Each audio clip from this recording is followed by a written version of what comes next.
We have people registered from all over the world. I am so humbled and thankful and just so grateful that you're here tonight to learn some more about this awesome technology. So thank you for joining me this evening. I know that we're all so busy. I saw patients today. I'm sure many of you as well did too. So I really appreciate you taking the time to join me this evening as we talk about this awesome technology. And I also want to thank Culture for making this webinar this evening a possibility. So let me give you a little bit of background about myself. My name is Melissa Obradka. I am a mom, a wife, and have a busy normal life, just as many as you do. I am a practicing dental hygienist. I graduated from Bergen Community College 20 years ago this year, and 3 years ago I had the distinct pleasure of going back to become adjunct faculty there. So I get to work with the students in clinic, and it's an absolutely amazing experience. And we're utilizing this technology. These students are learning on this, guys, so it's really important, and it's the wave of the future. As I said before, I'm a practicing clinician. I'm the North Jersey Design Center for Implant Cosmetic Dentistry with very talented Dr. Oriana. He's a prosthodontist, and I've been with him for 7 years, and I have learned some amazing things in this practice, and I'm so excited to share some of that with you this evening. I'm an active member of ADHA, a very proud ADHA member, and I really believe as a hygienist, this is an important part for all of us. We're stronger together, and it's your professional lifeline. So please, if you're not a member, consider joining. It's so worth it. In 2016, ADHA honored me with the Master Clinicians Award, which was definitely a highlight in my career, and all the hard work that I've done in my operatory to get honored for that was absolutely amazing. And then the following year, Dimensions of Dental Hygiene had named me as one of the 6 dental hygienists that you want to know for clinical practice. And again, very amazing, very honored. And it really comes back to the work I do with my patients. That's the passion, and that's what drives me, and that's how these accolades have happened. So my why, how I got into aqueous powder streaming and how this all started for me 7 years ago when I started working in prosthodontics. I was treating a patient population that I didn't even know existed. These advanced implants, when they sat in my chair for the first time, I instantly broke out into a sweat because I wasn't trained on how to treat this patient population. The only things I knew about implant dentistry from when I was in school was not to use stainless steel curettes and not to scratch them. That was really the limitations of my knowledge. So as I started to treat these patients, I really knew that I needed to learn more and find a better way. I had plastic scalers to use to debride these cases, and they just weren't working. I had to really stretch and find out what was it that I needed to treat these patients properly. Because this patient population, like, they've really made the investment to improve their oral health, and I wanted to be able to really support that and make sure that I'm doing everything in my power to keep them healthy. So that's where my passion really came from. I am part of RDH Innovations. Myself and Siobhan Healy started this company when we realized we had a shared mission. We met at ADHA together, and we decided that we wanted to work together because we both felt the same way, that the implant patient population was really being underserved, and we as dental hygienists don't have enough information on how to treat these patients. So we together, and in the years that we've done that, we've created a program called the Implant Care Practitioner Training Program, where dental hygienists can come to our forum and get more information and get hands-on training on how to treat these cases. So it's been a really great journey. Before we get started, I really want to ask all to come tonight with an open mind and an open heart, because what I'm going to be talking about this evening, it's going to be very different from what you're accustomed to and what you're doing in your practice with your patients currently. It was tough for me initially when I started working this way, and I had to get really uncomfortable. So in order to really learn what you need to learn tonight, I'm going to ask you to come with an open mind and an open heart. And please remember that if you always do what you always did, you will always get what you always got. So what we're going to go over this evening is how air polishing and aqueous powder streaming really are different. It's a new aqueous powder streaming. It's really a new approach. We're going to go over all the benefits. We're going to break down air polishing and aqueous powder streaming. We're going to talk about some contraindications to care and how to implement it. What would your clinical workflow be? And then we'll have a few minutes at the end to do some questions. So this is a new approach to everything. We're really kind of, as hygienists, we're taught and we're very regimented on how we treat our patients and how we do our debridement. But I'm going to ask you this evening to really open your mind and shift your thinking. Let's try to even start with how we're talking to our patients. When we say the words like, we're going to do your cleaning today, that's limiting. So let's use words like debridement. We're going to be debriding you, because I know that as I consider myself an oral health care provider, and I do much more than cleaning patients' teeth. So I like to choose words that differentiate that with my patients too. We're going to be talking a lot about biofilm this evening. So I want to shift our focus from, we're so regimented with, oh, we got to remove calculus, we have to remove calculus. And yes, that is an important part of our job, but biofilm is much more of a focus that we need to really look at, because the biofilm really does much more damage, not only in our oral cavity, but in our total health, whole body health. So we're going to kind of shift our mindset too from an oral health focus to a systemic health focus. And we're going to discuss how that gets patients to buy in and really own their issues in their mouth and really step up to the plate and do a better job. So what is dental biofilm? Well, we kind of go back to Esther Wilkins. She's our go-to when it comes to our training as dental hygienists. So I went back to Dr. Wilkins' text and I looked up her definition of dental biofilm. So it's a complex mask of colonies of bacteria, and we're learning new things every day about biofilm. And the biofilm in our mouths is really some of the most vicious bacteria in our whole bodies. And it's not just bacteria. Some other microorganisms are in there, and it can include mycoplasms, yeast, protozoa.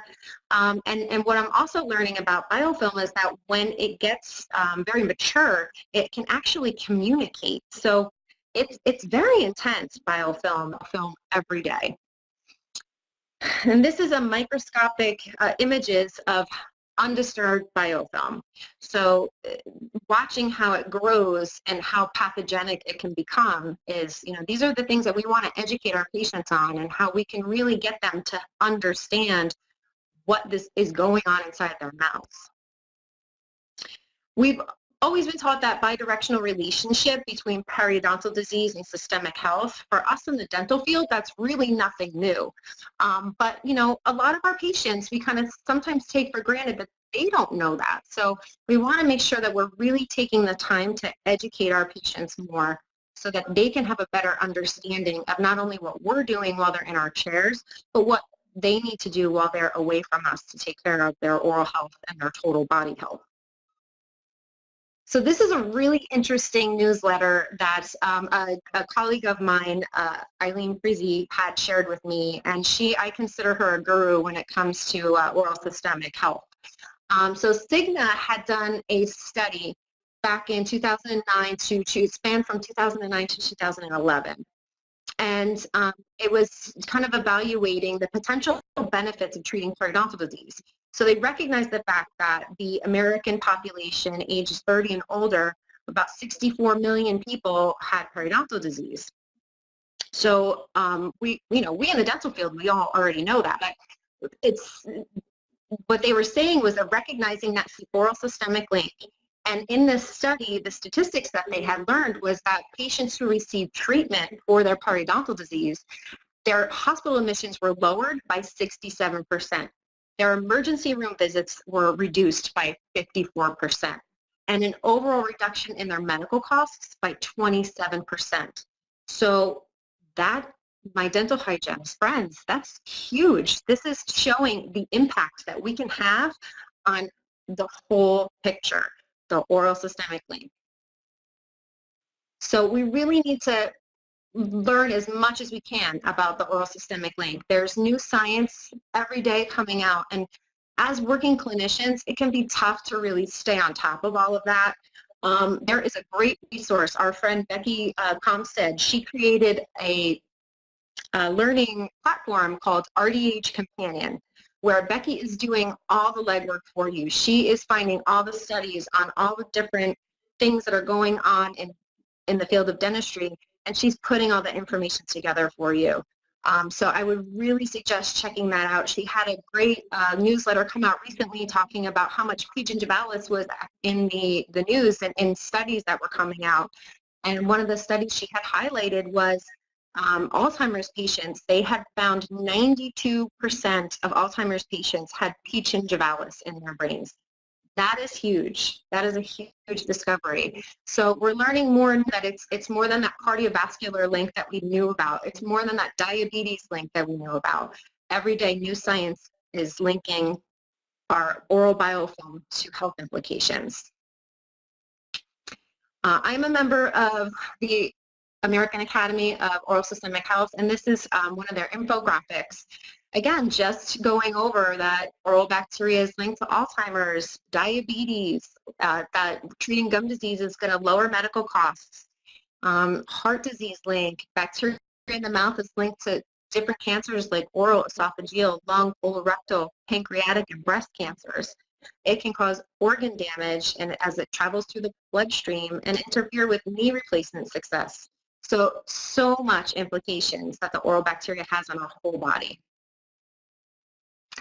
A very amazing colleague of mine, Kevin Lanaway, was part of this consensus Congress at Europerio 7, which was back in 2012. And I just want to make a little side note. Carmen is a practicing hygienist in Germany, and she is a guru at this kind of treatment that I'm going to be speaking about tonight. And our hygienists over in Europe, they've been practicing this way for almost 20 years. They have been practicing biofilm management for a long time. And we in America, we really need to kind of try to get ourselves up to speed because it's a paradigm shift that needs to happen. And as she was part of this Congress, some of the points that they had discussed was that, is mechanical biofilm management what we need to be focusing on? And to me, it's an overwhelming yes, because we know that oral disease, caries and periodontal disease, they're caused by biofilm. So we need to focus on that mechanical bacterial biofilm. They call them air polishing devices. I like to call them powder streaming devices. But those devices, they're going to remove supragingival, subgingival biofilm and stain. It's going to create shorter treatment sessions for us and less sensitivity when we compare that to using our curettes. So to me, it's a win-win. And I hope that tonight I can really share that passion with you guys and you guys can get as excited about this as me. And hopefully you can start practicing this way too. Aqueous powder stream therapy is biofilm decontamination and total oral cavity disinfection. So let's go through some of these benefits. It's a minimally invasive procedure. If you take a look at all these different slides, it shows you the gingiva with no treatment, and then we go into root debridement with glycine powder airflow or air aqueous powder streaming. Then we're looking at sodium bicarbonate aqueous air polishing device. Then we go into the last slide is the Gracie curette, and you can see the severity of the lesions as we go through. So the curette being the most severe, so we're doing the most damage with the Gracie curette to the tissue. So look at that glycine as comparison, because it's minimally invasive.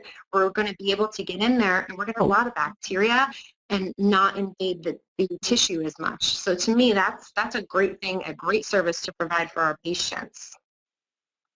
There's the clinical benefits is we have different applications. So we can be very therapeutic with our aqueous powder streaming as opposed to air polishing. So we can have a supragingival application with a powder that's safe to go into the tissues. And then we also have a subgingival application with that powder that can safely go and decontaminate biofilm into the tissue. We also are going to be able to improve our visualization with calculus deposits. We've all had that patient that they come in, they sit down, and there's just so much soft deposit throughout their whole mouth. It's challenging to even assess and probe. So when we use this mode of treatment, I really like to disclose the patients because now I have a way to educate my patient. I'm going to sit them up with the mirror. We're going to be knee to knee. I'm going to take the toothbrush. I'm going to take any kind of interdental brushes and devices that I think are going to benefit them. I'm going to show them how they can take that biofilm off themselves. And then I can sit them back and I can start with my air polishing, my aqueous powder streaming device.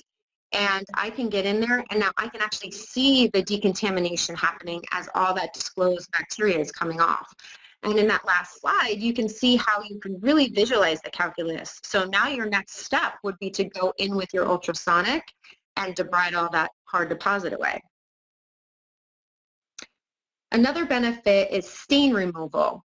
So with the stain removal, we have to be careful with what powder we choose. A glycine powder, which we're going to get a little more into, its stain removal properties are not as strong. Erythritol is much better at removing stain. And in this case, this was a combination therapy. It wasn't just using the powder. It was also ultrasonic and hand scaling. But with your erythritol powder, you're going to be very successful at removing stain. We're also going to have an ability to decontaminate margins of crown and bridge work so much more thoroughly than ever before when we use this aqueous powder streaming modality of treatment, because you're going to be able to get into those little spaces where you have that margin that's exposed. And when bacteria and biofilm lives in that space, all that little bit of hard tissue that's exposed, that little bit of dentin or root surface that's exposed can decay very rapidly. So if we're able to get in and really thoroughly decontaminate that space, we're going to be able to keep those margins healthier longer. And then that's a win-win for any practice, because the longevity that doctors get out of their work is, that's great for the patient, great for the doctor, and great for referrals as well. When we have those patients that have lots of recession and exposed root surfaces and they're so hypersensitive and it's next to impossible to really thoroughly debride them because they're so uncomfortable during the treatment, now we can use our aqueous powder streaming device, and because it's thorough yet gentle, it's going to flush out that root surface without it being so intensely sensitive for the patient. And it's also going to decontaminate that root surface more thoroughly. I know myself, when I have patients like this, before I practice this way, I would come around with my ultrasonic and I would skip that facial area because I know that as soon as I touch it, my patient's going to react. So I would go interproximally and then just very lightly scale around the facial tube. So was I really thoroughly decontaminating that area? Not so much. So being able to utilize this treatment procedure really improves your ability to decontaminate that root surface, because they're really at a higher risk for caries now as well. So you can lower that risk also. When we have our ortho patients, getting around those ortho brackets, we all know what a nightmare that is. And using ultrasonic is so tough to get the angulations with the brackets and the arch wire in the way. And in the past, I've used air polishing to try to decontaminate around those brackets, and it's uncomfortable for the patients. It feels like pins and needles in their mouth, and if you angle it the wrong way and you get the tissue, then you start bleeding. So it's a very difficult procedure to manage when you're using sodium bicarbonate. So when we use aqueous powder streaming with our correct powders, then we have a completely different experience for the patient. And we can really thoroughly decontaminate around those brackets and help prevent those bracket scarring and any brown staining or decalcifications that might occur around the brackets. We have a large amount of patients now that are in Invisalign treatment, and same thing goes for those buttons. A lot of times those margins of those buttons pick up a little bit of staining as time goes on, so we can decontaminate those buttons really thoroughly and help manage that stain accumulation.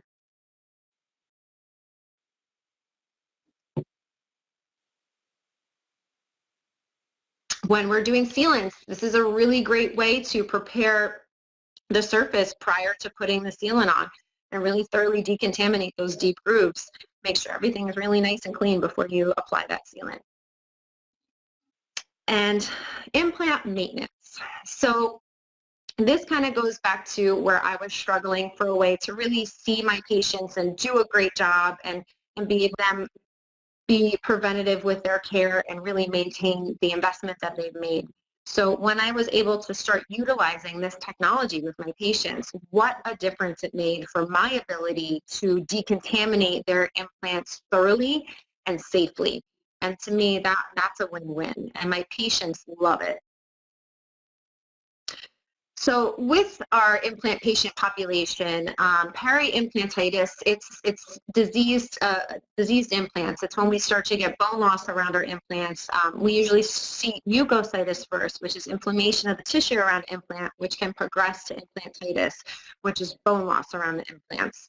So my job as an implant care practitioner is to keep implants that are healthy and keep implants that might not be so healthy stable. And I want to prevent implantitis to the best of my abilities.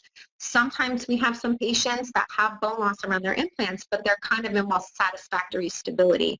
So this study showed an analysis that pointed out the improved efficiency of glycine powder, that it actually was reducing the BOP scores of patients after non-surgical treatment of peri-implantitis. So there is a non-surgical approach to that, and I truly believe that aqueous powder streaming is a big part of that approach. In America, our implants patient population is growing pretty quickly. About 3 million patients in America have dental implants, according to the American Academy of Implant Dentistry. And there's about 500,000 dental implants being placed per year in the United States. So what does that mean for us as dental hygienists? We need to be prepared because this patient population is exponentially growing. The market is forecasted by 2021 to be a $12 billion market. So we really need to be prepared for these patients. This study outlined different type of decontamination modalities that we have to utilize with our implant patient. And it looked at how each one would alter the surface of the implant. So what's very important for us as hygienists to know when we're treating the implant patient population is not only the implant and the abutment and the prosthesis, but we also need to know what type of implant it is, what kind of surface is on the implant. Some are smooth, some are coated. There's a lot of different implants out there on the market. So the implant surface can also dictate how we decontaminate that patient. So when we're using specific curettes, we need to make sure that we're avoiding smooth surfaces, like on our titanium curettes. Even though titanium and titanium are like metals, it can still alter the surface slightly. So those curettes are best for removing hard deposits, because I'm sure many of you can agree that when you've used plastic scalers in the past, they're really challenging, they're really bulky, they don't adapt very well, and you really don't, especially if you have hard deposit, you really aren't getting much off. You just can't get that leverage and that strength to get hard deposits off. So they're really least effective for decontamination and actually contraindicated for any implants that have a roughened surface, because you can leave particles behind. So again, knowing your implant surface is really important. But what this study outlined, which was fantastic and helped me make the decision to go towards this treatment modality myself, was that glycine powder was the most suitable for all surfaces. So it did the least alteration and it does the best decontamination at the same time. So it's really a win-win. So the power of aqueous powder streaming when you're working with these advanced implant cases, like I know it's usually in the industry known as all-on-4, but they're not always 4 implants, so we're starting to move to calling them all-on-X or AOX maintenance. So this is a case of mine that they came in and had a ton of biofilm, and I was able to go through, and within a few moments, the difference in that patient's mouth, removing that biofilm, is pretty tremendous. So let's break down the differences between aqueous powder streaming and air polishing. So air polishing was introduced back in the 1970s as an alternative to rubber cup and prophy paste polish. It's a slurry of air, water, and an abrasive powder, which normally is sodium bicarbonate. There's a couple other powders that have been developed and out on the market, but they're all still in that abrasive family as sodium bicarbonate. So air polishing, again, just like it says, polishing, stain removal. Look at how chunky this handpiece is and how the nozzle is as that where it comes out. Many of us have had experience with these ProfiJet units. It can sometimes be challenging to use. The spray is not very focused. It's kind of a big area that it comes out of the nozzle. We have to be super aware of our angulation. We don't want to get it into the tissue because it's very damaging to the tissue. It could be, as I said earlier, uncomfortable for our patients. It's very messy, unpleasant taste, and there's some medical contraindications. And because that it's really a focus on polishing and removing stain, it's not so much of a therapeutic procedure. So kind of breaking down sodium bicarbonate, the particles are on the larger side. This is Aqueous Air & Go's powder, where they've actually made their powder a little bit better so that the edges are not as rough, so it's not as aggressive treatment, which is nice, but sodium bicarbonate still has contraindications when it comes to biofilm management because we still can't angle it into the tissue. This is the EMS Hufridi airflow for sodium bicarbonate. So again, it's the same as using our ProfiJet or our Air & Go for that stain removal. Air polishing is stain removal. Is it going to get some biofilm off the enamel of teeth? Absolutely. But can we become therapeutic with it? That's the big difference between aqueous powder streaming and air polishing. It's not a therapeutic treatment. So let's break down sodium bicarbonate a little bit more. It's baking soda, it's hydrophobic, it's abrasive, it's one of the largest particle sizes of these air abrasive powders, and it's really limited to that super gingival stain removal and super gingival biofilm removal. And it's also contraindicated for some restorative materials. Definitely root surfaces. We don't want to be using an abrasive powder on root surfaces and taking more of that structure away. So we're very limited in our treatment with this air polishing device and what we can do for our patients. It's not as beneficial and not as therapeutic as aqueous powder streaming. So with our aqueous powder streaming, how it differentiates is really the biggest focus, that biofilm decontamination. We're going to be able to do a minimally invasive treatment and be extremely thorough, therapeutic, and preventative. It's more comfortable for the patients. You as a clinician are going to be more thorough, but in less time. You're going to have that increased visualization of your calculus deposits, so you're going to be able to access that deposit and go through it and remove it a lot faster. And we can also utilize aqueous powder streaming as a full mouth decontamination protocol. Especially this time of year with everyone being sick in the winter months, I have been doing so much full mouth decontamination lately and getting so much bacteria and biofilm off of people's tongues and on their hard palates. It's been wonderful to know that I can offer that extra layer of care for my patients. With aqueous powder streaming, the devices that we're going to get into and the powders that we're going to get into, they all are not interchangeable with all different units. So I want you to keep that in mind, and we're going to go through that a little bit later. But one of the biggest differences is the powder.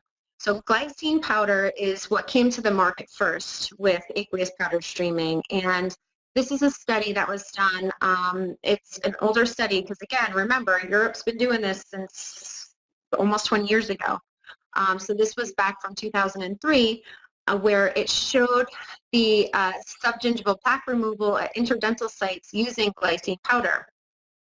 So it's in this study, it showed a pronounced reduction in the colony-forming units of bacteria, which is huge. And what glycine is an amino acid.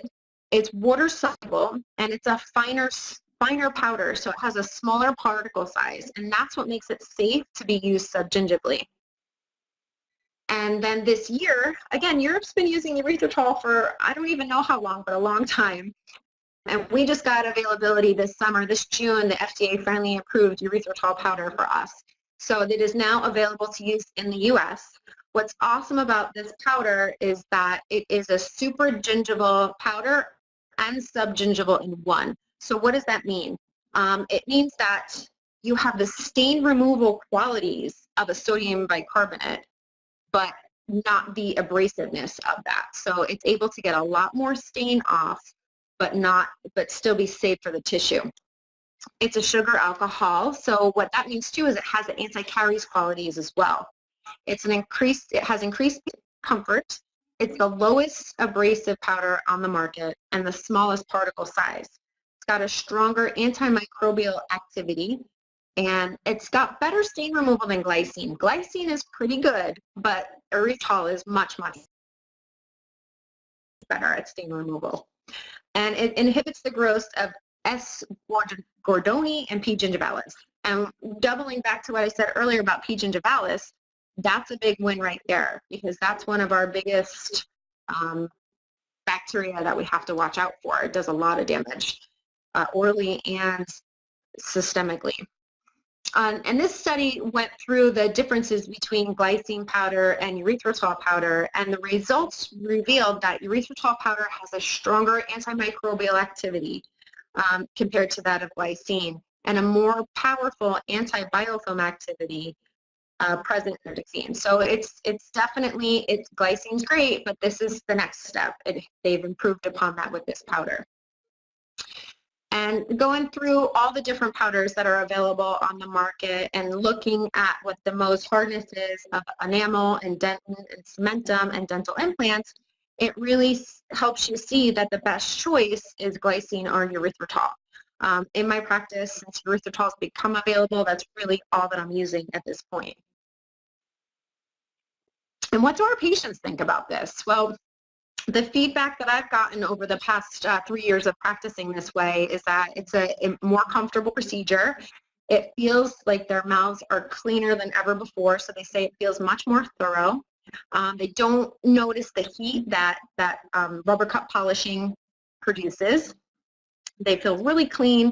They notice that their teeth look whiter and brighter afterwards. They don't, a lot of patients complain about the abrasiveness of prophy paste, so they love that that's gone. And it's got a pleasant kind of sweet flavoring to it. So let's get into what the contraindications are using aqueous powder streaming. So we have to kind of be aware of the fact that it's aerosol producing procedure. So any of the breathing disorders are definitely a red flag. So our patients that have asthma or chronic obstructive pulmonary disease, chronic bronchitis, or breathing disorders, we want to stay away from those patients, unfortunately. With asthma, I always ask my patients, are you on a rescue inhaler or a maintenance inhaler? If they're on a maintenance inhaler, then I don't utilize this treatment. If it's a rescue inhaler and they haven't had, they're using it maybe because they, have seasonal allergies or it's exercise induced, then we give it a try, and as long as they're okay, then we continue treating them that way. I have not had any issues so far handling my asthmatic patients that way. Contraindications, uncontrolled diabetes, immunocompromised, and anybody with a communicable infection, we want to stay away from that because of the aerosol production with this procedure. And pregnant women, infants, and breastfeeding women, there's just, no studies on this to say it's safe, so we just don't treat these patients. What equipment do we need? So I want you to understand that not all of our the air polishing or aqueous powder streaming equipment is considered equal. So some of the devices that we have out in the market, there's handheld devices by Acteon, Aerogo, and Q3D Air Handy Plus. There are other devices out on the market. I'm not too familiar with how each one works as far as the Cavo and the different ones out there, but these are the two mainstream handheld devices that we have in our U.S. market. And the great thing about these is that they can go directly on your unit and they can be moved from operatory to operatory. And as I said earlier, you want to make sure that you understand that not all of these devices are the same. So a little story for you. When I first learned about glycine powder, I thought, oh, okay, great. Let me look this up and see if I can order some for my Prophy Jet. Well, they didn't make it for my Prophy Jet, and I found it with EMS. So I ordered it and I put it in my Prophy Jet, and I ended up breaking it because it's not meant to handle that fine powder. It lasted for a while, but it did break the machine. So you want to, you might be sitting there thinking, I'd like to try glycine, but, I don't know about investing in this equipment. Don't put it in your Prophy Jet because you will break it, I promise you. So the devices that are out there, this is the Airflow Plus by EMS Ufridi, and this machine can handle both your glycine and your erythritol powder. It is not made to put sodium bicarbonate in. But when we were focusing on biofilm decontamination and doing that subgingival application, this is really the device that you'd be looking for. The nice thing about the Aqueous Air and Go is that it has 4 different nozzles, and it also has the capacity to handle your glycine powder and your sodium bicarbonate in one device. So you can use both. There's different nozzles for your sodium bicarb versus your glycine. The particle size has to be accommodated with that nozzle size, but you can use all the different powders with this one device. There's also the tabletop units. This is what I practice with in my own practice with my patients. It's the Aqueous Powder Stream device by Ufridi EMS, and it is the Airflow Master Piezon. So there's cartridges that go on top that have my powder in it, and the airflow is on the right, and my piezo is on the left.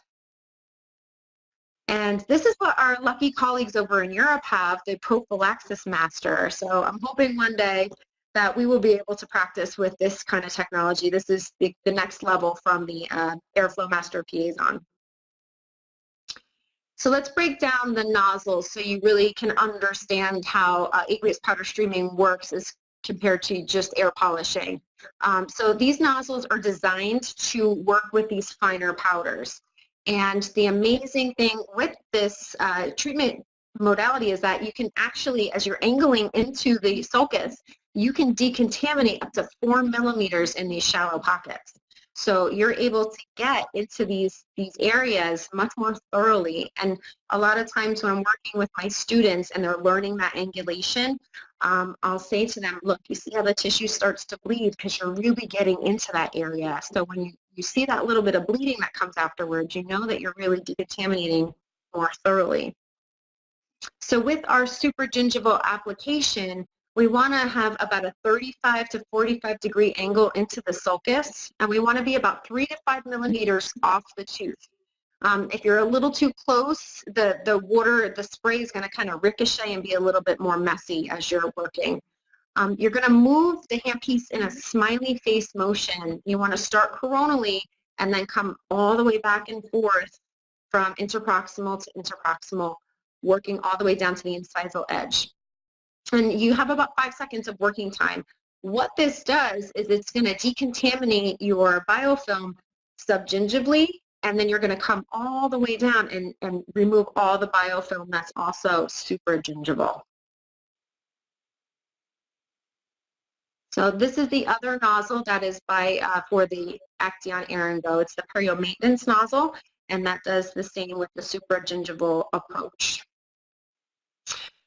Now moving on to the subgingival nozzles, Aqueous has two different subgingival nozzles, and the EMS Ufridi unit has one. So we're going to break those down. This is our Perio Easy from Aqueous, and this is going to decontaminate 3 to 8 millimeters subgingivally. So if during your probing, you find your, let's say, 5 millimeter pocket, you can then take this nozzle and insert right into that pocket and decontaminate in that area. So it's a much more thorough treatment, and you're able to decontaminate right to the base of the pocket. And this is their perio nozzle by Aqueous, and this goes 5 millimeters plus. So this is going to come out a little deeper. The flow of the water comes in, and the powder comes out on both sides of the nozzle. So it's able to decontaminate not only the tooth side, but also the tissue side. And you're going to stay in that pocket for about 5 seconds. This is the PerioFlow. It's the EMS Ufrides version of subgingival air polishing with the subgingival tip. So their tip is removable and it's plastic. So you're able to, what the nice thing about it is you're able to kind of bend it a little bit to help guide it into the pocket. You can get that right into the pocket and decontaminate, and again, stay in for 5 seconds, and you want to gently just move that tip around and come apical and come out coronally. It's fantastic for getting into furcations and just any kind of areas where the tissue might be a little bit bulky, where you have an operculum on the distal of a second or third molar, around implants where the tissue maybe is a little bit loose and you just want to get a little more thoroughly in there and decontaminate. It's fantastic. With this device, you can only do 20 sites, and then you want to take the tip off and put a new one on. So if you're doing more than 20 sites, you need to be aware of that. So here's that subgingival application getting into that pocket. You can see radiographically where that tip actually goes into the pocket. And it's a very therapeutic application for our patients. And when I treat my patients this way, I know coding is a little bit different in other countries versus the US, but I use the gingival irrigation code when I'm utilizing this. So that's another way for it to be beneficial for your practice as well. So with our nozzles, there are per patient use. So there is a whole cleaning procedure that you need to do after you use them. They do have to be flushed and cleaned before they're sterilized. If that's not done, then it can clog up, and then the next time you go to use it, you have to do some work to unclog the nozzle. So you want to make sure that you really follow that cleaning protocol so that the nozzles work very well and the flow is coming out correctly. It's great if you have a statum on board, so you might not need to invest in as many nozzles initially because you can get that turned over a little faster. But if not, the nozzles themselves, they're all autoclavable. They're, like I said, per patient use, so it's important that we do that. So for me, in my practice, I have 3 to get me through. So having 3 on board is really kind of the magic number that works if you have an autoclave, because I do not have a statum. So it works for us to get that flow going. So what else do you need in your armamentarium to work this way? Patients definitely need to have their safety goggles on board because it is going to generate aerosol and spray. So we want to make sure that their eyes are safely covered during this treatment. I like to use Vaseline to protect their lips first, and as I said earlier, I like to disclose everything, so I can use that as education for my patients, and then I can actually, it's better visualization for me as a clinician too. I can see how I'm removing all that biofilm. So we have to use HVE, but I've struggled with all of the HVE that you see before you. I've tried everything. I've tried to cut them. I've tried to hold them in a specific way. HVE is important because of the aerosol production, and it's in all of the literature. It said that it's a necessity when you're using aqueous powder streaming, but it's been a challenge. It's been a real challenge until I found relief. So this video is going to look like we are working as a clinician ourselves, like we're looking right down at our patient. And the relief is fantastic because it's hands-free, high evacuation. So it sits gently and comfortably right in the side of the patient's cheek. And as I'm using this technology, this is actually my partner, Siobhan Healy, working here. She took this great video and sent it over to me. But in this, it just makes your life as a clinician so much easier. When you start working with this, there's a lot going on, and it's challenging. As I said before, you get out of your comfort zone and you're doing something different. So to have something on board like relief to make it easier and take one more of those challenges away is fantastic. So working with this relief is going to increase your appointment efficiency because now you don't have to stop and suction as much. You can also, as you see, you can have the relief in and your saliva ejector in, so you have more suction available to you as well. You're going to practice CDC compliancy because you're reducing the aerosol production that's going out. And I don't know if you guys are avid listeners to A Tale of Two Hygienists, but I am, and shout out to Andrew and Michelle. But Andrew was just speaking recently on an episode that his state is mandating HVE during hygiene care. So this is coming down the pike. You know, states are going to start mandating that. We're using HVE on all patients. So why not use something as great as this, where you have that high volume suction hands-free? It's fantastic. So it's just improving this water management. So it's also more comfortable for our patients. And when I first started using Relief, the first thing I thought was, wow, we need to get this our dental hygiene school for our students to use, because you know, when they're first learning how to use ultrasonic or using aqueous powder streaming, you know, it's definitely hard to manage that and then learn how to get to all your angles. That was also one of the things I struggled with, holding HVE and then trying to hit the angles properly and get into the right spaces using my aqueous powder streaming device. So this just has opened up so much for me, and I absolutely love it. So let's break down what the Relief is like. It has a long tubing with a quick disconnect adapter. So that adapter with this long tube will sit right on your dental unit, so you don't have to hold it in when you're not using it, which is lovely. And then the other tubing hooks right into that, and then the plastic piece hooks into that tubing, and the leaf goes right into there. So the only thing that's disposable in this is the actual leaf. The rest is all autoclavable. The leaf has 280 degrees of suction, and it has a large hole that faces out, which is a portal for calculus and debris. So if you get a big piece of calculus off, you can kind of push it over into that leaf, so you don't have to stop and grab it and move it and try to get it out of the patient's mouth. And the coupler, it's the way it's designed, it's going to connect easily to every existing HVE system. It's super easy to assemble, and in between patients, the only thing you're changing is the smaller hose and the white piece. And as I said, the leaf is you just dispose of it afterwards. So the practice kit really worked well for me when I first started using the Relief.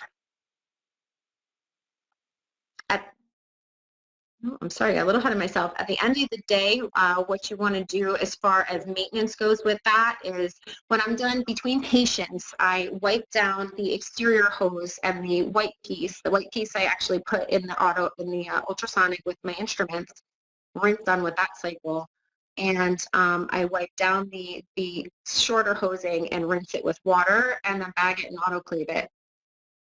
At the end of the day, when I run my lines, I also run the larger hosing too. So that gets run once at the end of the day. And then that gets flushed out with water, wiped down, and bagged and autoclaved. So it's really easy. It's not increasing too many extra steps within your day. Post-operatively, I like to give my patients a little towel just to kind of freshen up. I like to joke with them and say, oh, we're going to get a facial today during your appointment. There's little jokes and ways to kind of sit down knee to knee and explain to them what this treatment modality is like and how it differs, and we can kind of make light of it. But they love that little patient towel at the end. It's a little touch. And the great thing about this is that there's no more prophy angles. So that's going to reduce the overall overhead of the practice too. Do I keep them on board for my patients that have contraindications? Yes, but I'm not ordering that volume that I used to be. Same thing with prophy paste. We don't need to be ordering that constant volume of prophy paste. But what you do need to do is, when you start practicing this way, you do have to check your expiration dates on your prophy paste, because you don't use it as often anymore. It's overall reduced waste for the practice, because you're reducing your disposables. You don't have as much that you dispose of at every patient now. And it's also reduced wear and tear on that dental unit. All that thick abrasive paste going down into the unit all the time, really over years, do a number on them. So it's beneficial in that way as well. So how do we apply this? What's our clinical workflow? So what I like to do with my patients is, I'm reviewing their medical history with them every time, doing that motivational interviewing style, asking them questions, getting all that info out of them. making sure we don't have any contraindications to care.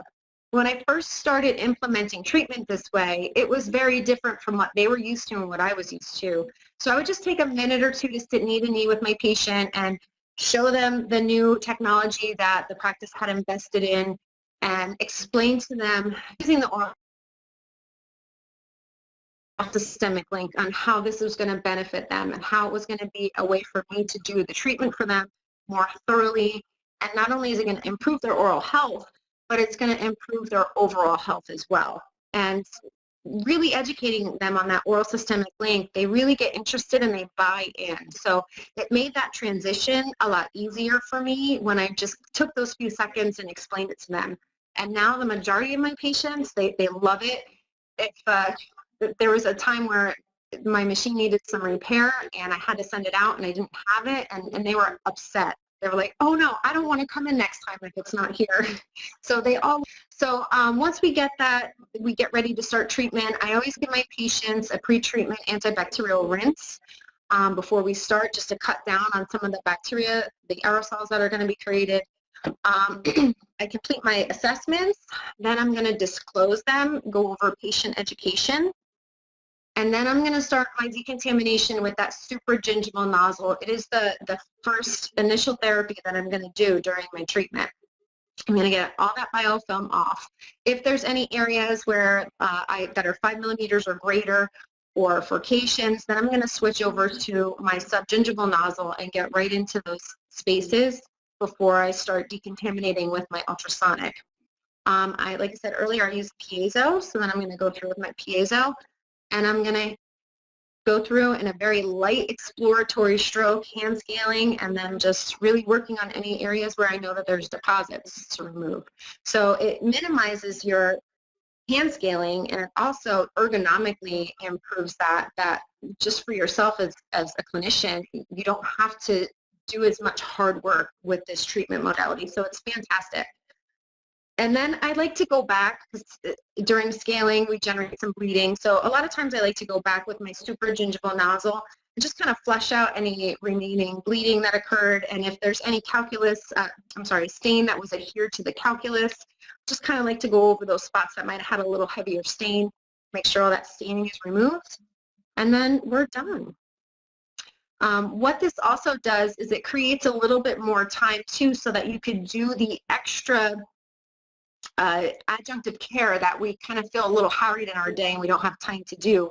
So my patients are all also getting an extra oral and an intraoral cancer screening, and by doing treatment this way, my debridement time is reduced. So I'm able to really have more comfortable time to educate my patients and do those extra care that is so important, to be able to someone's life and to be able to do also your blood pressure screenings. Like, those are such important things that we can provide, and this treatment does allow me the time to be able to do that.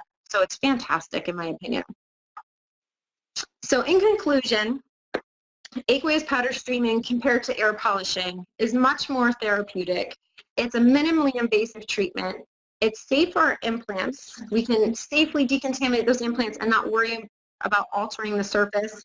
It's safe for our tissue because those powders are so fine and great for biofilm decontamination. And going back to our aqueous powder streaming and how I came up with this term is that my partner Siobhan and I, we were looking at the box, and it called it a powder streaming device, because we have been kind of racking our brains for a while. We don't want to call this air polishing. It's not air polishing. We're not polishing teeth.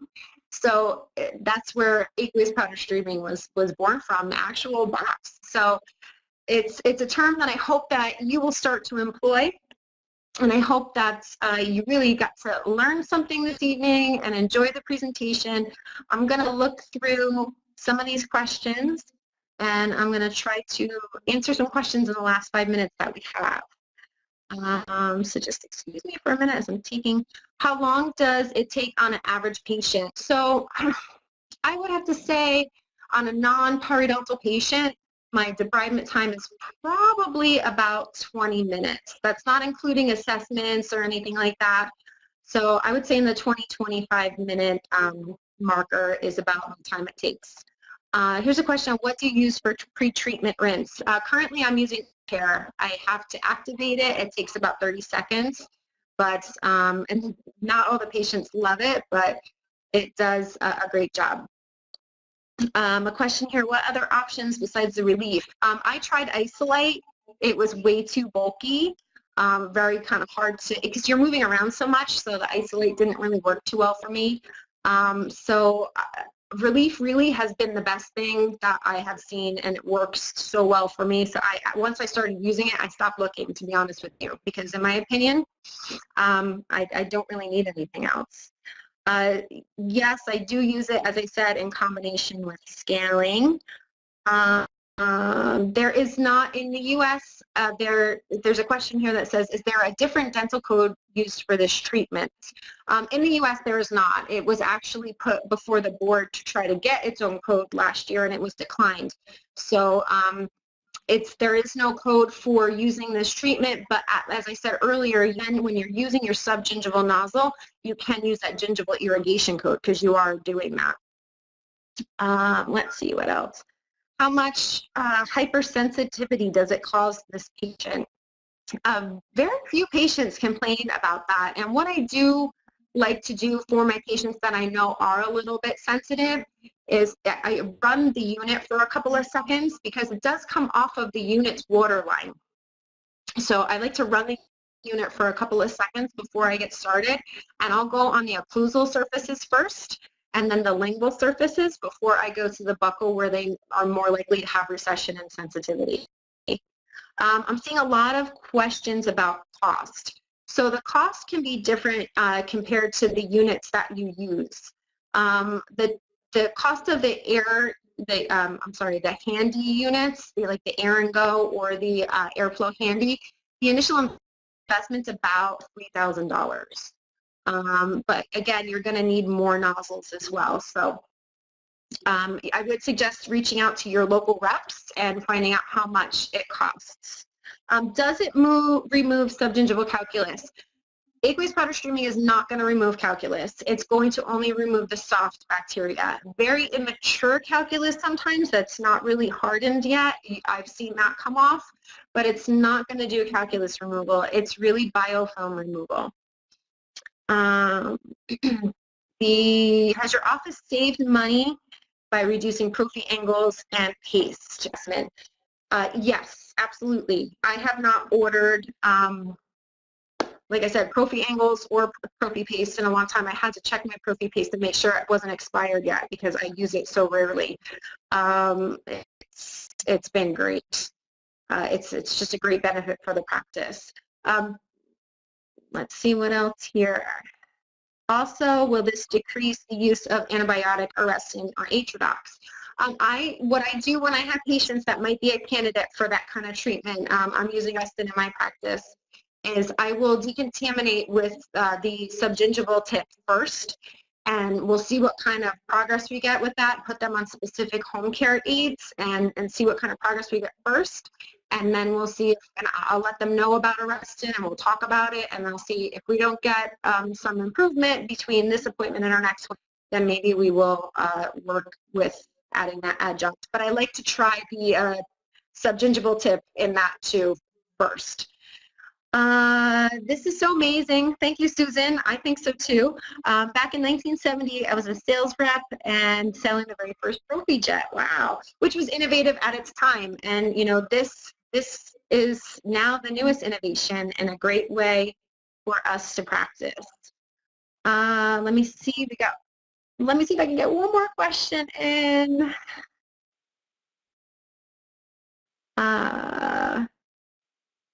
The questions are moving.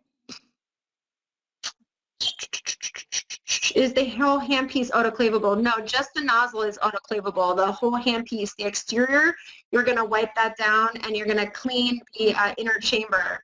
You have to clean the inner chamber each time and remove the powder in between patients.